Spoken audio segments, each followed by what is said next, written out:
Qashqadaryo yana bir xalqaro festivalga mezbonlik qildi. Viloyatning Kitob tumanida 5 kun davom etgan xalqaro anor festivali agroturizm yo'nalishidagi birinchi katta tadbirdir. Festivalning asosiy tadbirlari tumanning tog'li Varganza qishlog'ida bo'lib o'tdi. Xalqaro anor agroturizm festivali aynan Kitob tumanidagi Varganza qishlog'ida o'tkazilishi bejiz emas. Ayni paytda qishloqda 1000 gektar maydonda anor mavjud bo'lsa, shundan 350 gektari fermer va dehqon xo'jaligi egalariga tegishli.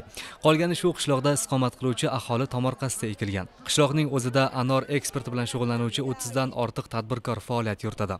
Bu esa hududning anor yetishtirish salohiyati yuqori ekanligidan dalolat. Xalqaro festival doirasida respublikamizda birinchi bor Varganza qishlog'iga agroturizm qishlog'i nomi berildi. Marosimda qishloq raisiga tantanali ravishda ramziy kalit topshirildi. Qishloqdagi katta anorzor oldida maxsus sahna tashkil etilib, 10 dan ortiq mamlakatdan tashrif buyurgan mehmonlar va mahalliy aholi uchun hududning milliy kuy va qo'shiqlardan iborat konsert tomoshalari taqdim etildi. Bizni xalqqa, bizni tadbirkorlarimizga juda katta imkoniyat beradi. Daromadini ko'paytiradi. Bu festivaldan Varganza xalqi juda katta mas'uliyat, mehnatni bo'yniga oldi.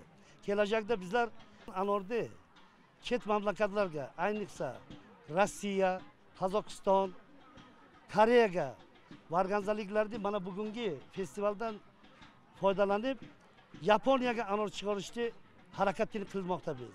Qir adillarga yangi yerlar ochib, yana 1000 gektar yangi anorzorlar barpo etib, yong'oqzorlar barpo etib, yoshlarni, ishsizlarni dehqon xo'jalik hisobidan 2000 kishini ish bilan ta'minlaymiz. Xabaringiz borki, prezidentimiz Shahrisabz shahrini festivallar shahriga aylantirish bo'yicha ko'rsatmalar berganlar. Mana bu yillik hisobi o'zida 12 dan oshiq festivallar o'tkazildi. Kitob tumanimizda esa o'sha qishloq turizmini rivojlantirish, birinchi agroturistik qishloq, turizm sohasi uchun, turizm yo'nalishlari uchun yangi bir yo'nalish. O'zbekiston Respublikasida birinchi marta bunaqa turizm qishlog'i tashkil etilishi, birinchi xalqaro anor festivali tashkil etilishi bu viloyatimizda yanada ham turist salohiyatini boyitishi, yana bir shu Qashqadaryo viloyatining turist salohiyatini yuqoriligini ko'rsatib berishidan bir dalolat beradi. Italiyadan kelgan, Moskvadan, Qozog'iston, boshqa har xil davlatlardan kelgan ishtirokchilarimiz o'sha anorzorlarga kirib, o'zlarining eng katta anorlarini tanlab uzib chiqishdi. Va hozir Varganza qishlog'ida o'sha eng katta anorning ramziy bir auksioni bo'lib o'tmoqda. Va hattoki shunchalik darajada bir qizib ketdiki, xalqning o'zi ham, o'sha qishloq xalqining o'zi ham shu auksionda qatnashyapti. Hammasi birgalikda viloyatimizda, respublikamizda turistik salohiyatini ko'tarish, shu yo'nalishlarda o'zini katta hissasini qo'shadi. Yig'ilganlarga Varganza qishlog'ida yetishtiriladigan anorlarning qora shirin, bedona, achchiqdona, qora dona, ulfa, qora nordon va boshqa navlari namoyish etildi.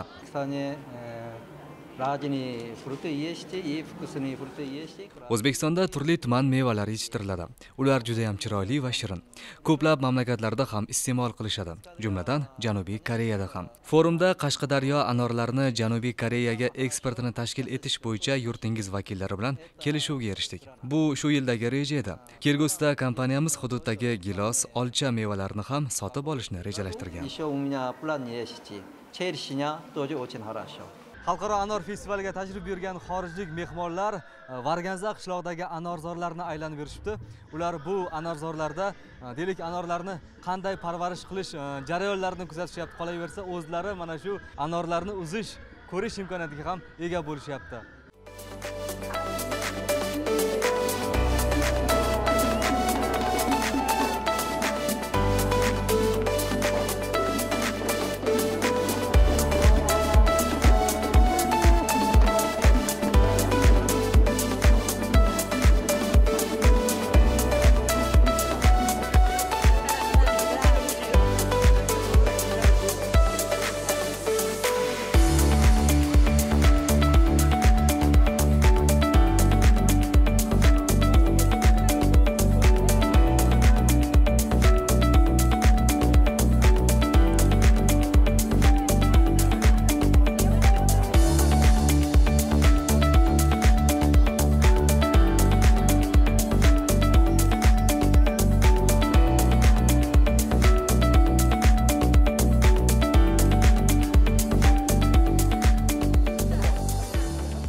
Tadbirning birinchi kunida Italiyaning Caserta shahri meriyasi va Shahrisabz shahri hokimligi o'rtasida turizm sohasidagi aloqalarni mustahkamlash bo'yicha memorandum imzolandi.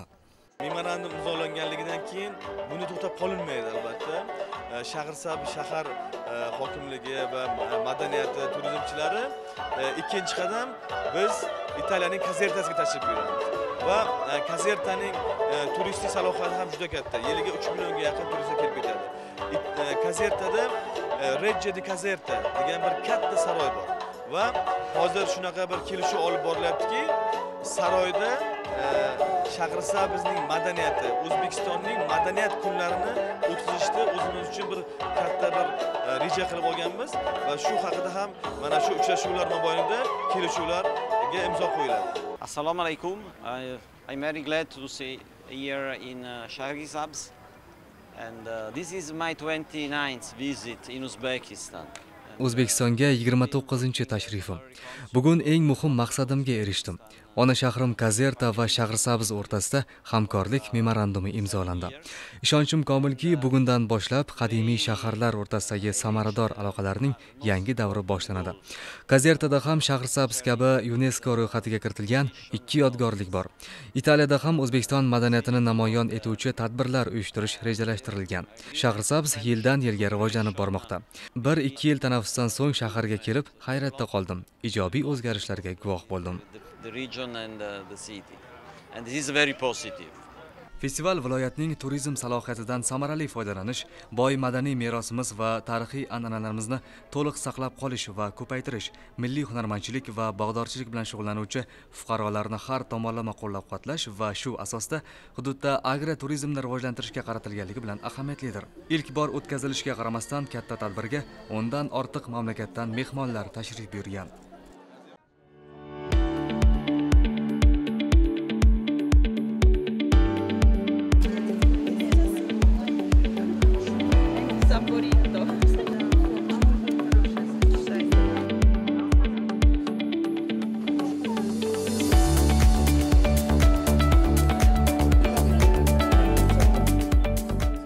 Eyes of Uzbek people are full of light and love.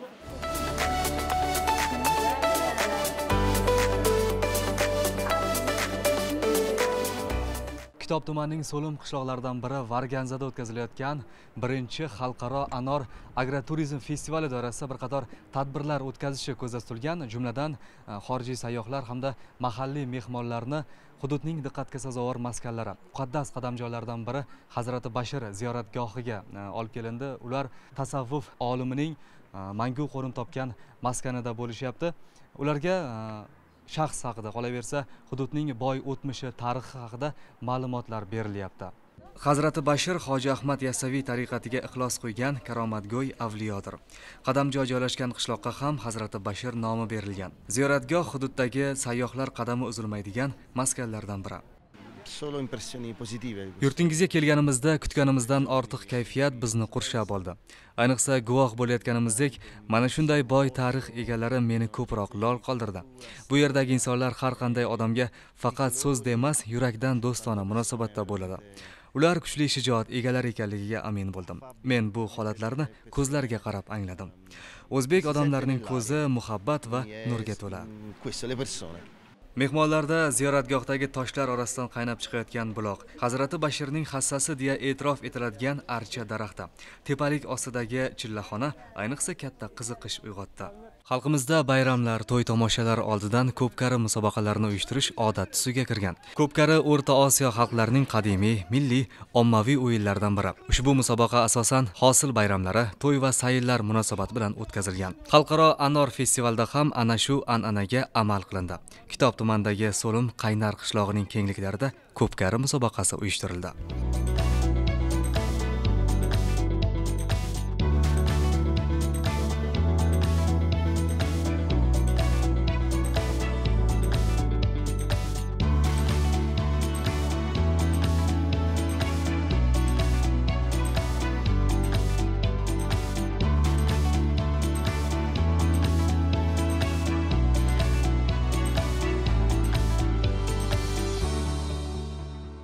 Birinchi xalqaro anor festivali doirasida navbatdagi tadbir, ayni paytda xorijiy hamda Mahalliy mehmonlar Qashqadaryo viloyatining Yakkabog' tumanida joylashgan Qorabayir zotdor otlarini ko'paytirishga ixtisoslashgan majmuaga taklif etilgan. Bu yerda majmuaning chavandozlari tomonidan yig'ilgan mehmonlarga turli xalq o'yinlari ko'rsatilyapti. Otda kurashish, qiz quvdi, bayroq oldi, poyga kabi xalq o'yinlari tomoshabinlarda katta qiziqish uyg'otmoqda. Mening yonimda Italiyadan tashrif buyurgan mehmonimiz Silvestro Marina janoblari o'tiribdilar. Ular bizga ayni paytda mana shu tomoshalardan olgan taassurotlarini so'zlab bermoqchilar. Ushbu ot o'yinlari menga juda ham yoqdi. Umuman olganda O'zbekistonda birinchi bor bo'lishim. Shunga bo'lsa kerak, ko'proq ma'lumotga ega bo'lishga harakat qilyapman. Borgan sari taassurotlarim boyib bormoqda. Italiyada ham ot boqishga va ko'paytirishga katta e'tibor beriladi. Bu yerdagi otlar biznikiga qaraganda ancha yosh va baquvvat ko'rinar ekan. Harakatlari ham juda tez. Buning sababi yurtingizda ot sporti rivojlangani bo'lsa kerak. Festivalga kelsak, yuqori darajada tashkil etilgan limon plantatsiyalari, bog'larni aylandik. Ayniqsa o'zimiz anor dalalarida bo'lganimiz, ularni uzib ko'rganimiz, qishloq xonadonlariga mehmon sifatida taklif etilganimiz hech qachon esimdan chiqmasa kerak. Thank you very much.